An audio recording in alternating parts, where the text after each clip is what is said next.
Salut à toi et bienvenue dans ce nouveau Crypto Actu. Regardons directement le marché.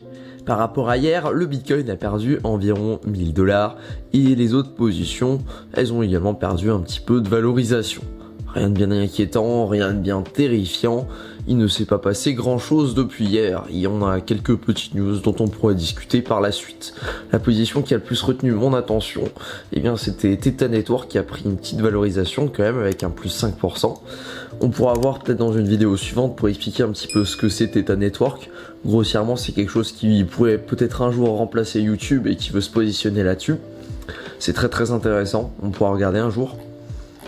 Et après, une autre position qui m'intéresse énormément et dont je t'ai parlé légèrement hier, c'est Phantom qui s'est mis plutôt bien avec un plus 15% sur la journée d'hier, qui est repassé au-dessus des 0,30 centimes de dollars avec Phantom. Donc ça, c'est très sûrement dû au positionnement de deux exchanges qui ont accepté de le mettre en position avec Gemini.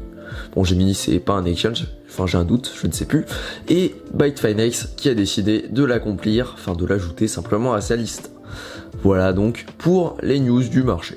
Petite suite de Jordan Belfort pour rappeler que les héros, ou alors en général la citation c'est les rois, si un roi doit te dire que c'est lui le roi, eh bien c'est que ce n'est vraisemblablement pas lui le roi. Et bien cette citation elle est vraie dans tous les domaines et c'est pour ça qu'elle est encore vraie en crypto. En général quand tu vas avoir des gens qui vont essayer de te vendre du rêve, eh bien il y a de bonnes chances que ces gens-là ne sont pas des rois, tout simplement pour une raison assez évidente, c'est que l'objectif final c'est juste de ne pas être connu, mais d'avoir des fonds derrière.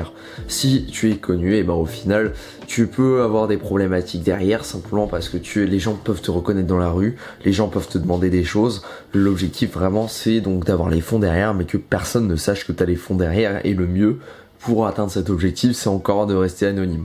Les analystes de chez Goldman Sachs qui se posent la question, est-ce que le Bitcoin est un asset dans lequel on peut investir? Oui ou non?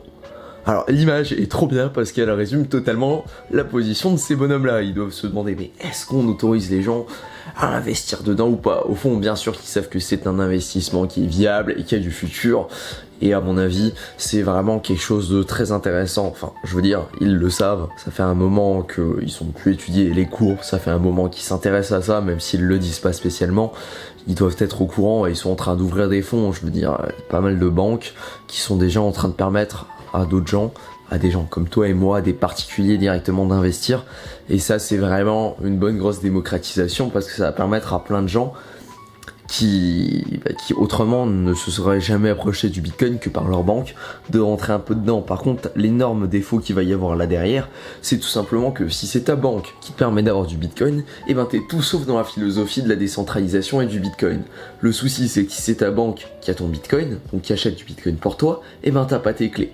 Si t'as pas tes clés, t'as pas ton argent ne t'appartient pas.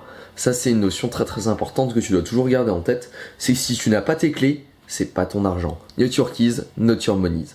C'est pour ça que je te recommande, si t'es sur Binance, de partir de Binance et d'avoir ton propre ledger ou alors ton propre trésor sur lequel tu vas avoir ton argent. Comme ça tu es sûr vraiment que c'est à 100% à toi, que tu as tes clés, que tu maîtrises la situation. Vraiment, fais-le. Soit de ça, soit t'as un wallet en papier qui permet également d'avoir la même sécurité. Mais c'est vraiment essentiel que tu aies tes clés, que tu maîtrises tes clés et qu'elles soient rangées dans un endroit sûr, histoire que tu sois le seul à avoir accès dessus.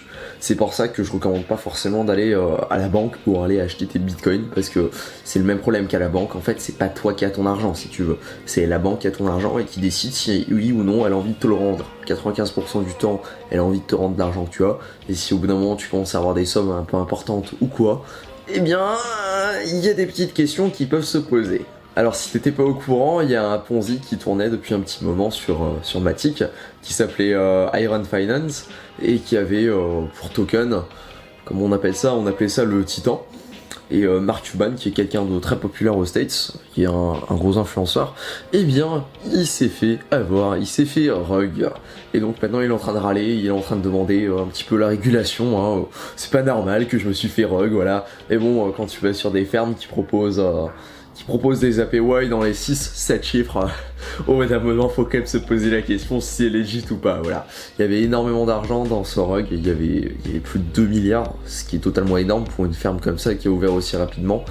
et c'était vraiment quelque chose d'assez massif, et tu peux regarder la courbe, je l'ai pas sous les yeux, mais en quelques heures en fait tu passes d'un Titan qui permet donc la collatéralisation, et ben un Titan qui était à 60$, et ben il passe à 0,05 centimes. Voilà, il y a de grosses options qui vont expirer aujourd'hui, et donc c'est peut-être l'occasion de repartir au-dessus à la hausse, donc de repartir à la conquête des 40K. Ce qui serait plutôt intéressant, parce que c'est vrai qu'il y a pas mal de gens en fait qui se posent la question et qui se disent mais écoute, on est à 38K là en dollars, je sais pas, est-ce qu'on est encore en bull run, est-ce qu'on est en bear market, est-ce que c'est un piège, comment je me positionne dessus? Eh bien les gens ne savent pas, ils sont un petit peu en panique et ils se disent j'ai peut-être un petit peu peur d'investir en ce moment, ce qui est compréhensible. Moi, ce que je peux te parler là-dessus, c'est ma technique, c'est d'investir un petit peu tous les mois. C'est ce qu'on appelle le dollar cost averaging, ou alors en français, l'investissement programmé. C'est une technique toute simple qui fait que dès que tu as de l'argent, eh ben t'investis. Tu réfléchis pas plus loin que ça.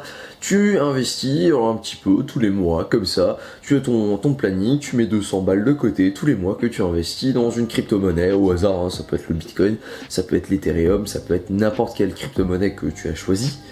Et avec ça, au final, au bout des années, si le Bitcoin a pris de la valeur, ce qui est quasiment sûr vu les informations qu'on a, et bien au final tu as un gros bénéfice sans t'être cassé la tête à avoir fait du trading, à t'être embêté, à avoir cherché les meilleurs points d'entrée, les meilleurs points de sortie et tout ça. Au final tu es juste en bénéfice sur le long terme. Ça c'est le dollar cost averaging, et c'est une stratégie qui est très intéressante et qu'il faudrait quand même que tu aies dans ton arsenal. Elon Musk a dit quand et pour quelles conditions Tesla recommencerait à accepter du Bitcoin.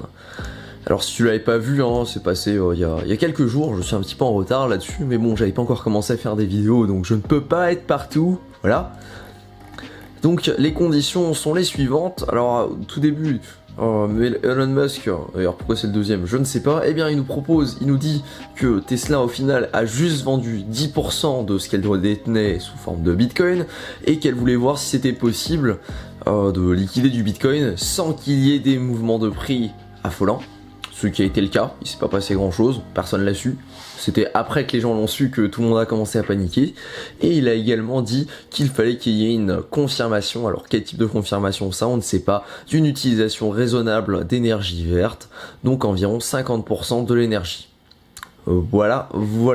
Une fois que ce sera fait, normalement ils vont repartir à la hausse et ils investiront et permettront surtout aux gens d'acheter des Tesla avec du Bitcoin. À savoir que si t'avais pas vu, il n'y a pas grand monde qui a acheté des Tesla avec du Bitcoin, tout simplement parce que c'est pas pratique, hein, et que le Bitcoin c'est plutôt considéré comme un investissement plus que comme une monnaie.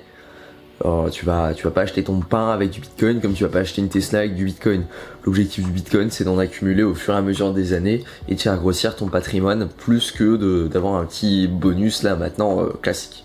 Si tu ne connais pas Decentraland, c'est l'équivalent d'un jeu qui permet de te balader dans un monde qui ressemble un petit peu à Minecraft, et dans lequel tu peux avoir véritablement cours sur ce que tu as. Par exemple, sur Decentraland, tu peux acheter une parcelle et tu peux faire ce que tu veux sur cette parcelle-là si elle est à toi. Mais pour ça, il faut que tu aies le NFT correspondant et qu'il soit associé à ton compte. Et bien ça, il y a des gens qui s'amusent à faire de l'achat-revente, un petit peu comme l'immobilier, là où tu vas acheter des terrains, tu vas les revendre, sauf qu'ils font ça dans le jeu qui s'appelle Decentraland. Et ça, le dernier gros coup en jeu, il s'est fait pour 913 000$, ce qui est quand même une petite somme, et qui a permis d'acheter 259 parcelles qui étaient reliées tout ensemble et qui ont plutôt un bon positionnement.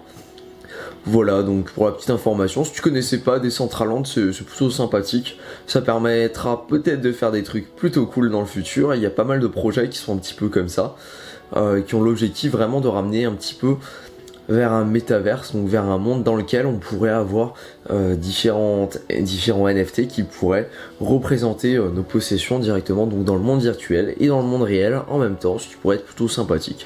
Il y a pas mal d'idées là-dessus, et ça je trouve c'est quelque chose vers lequel on pourrait se diriger avec les NFT, parce que il y a vraiment pas mal de choses à faire là-dessus.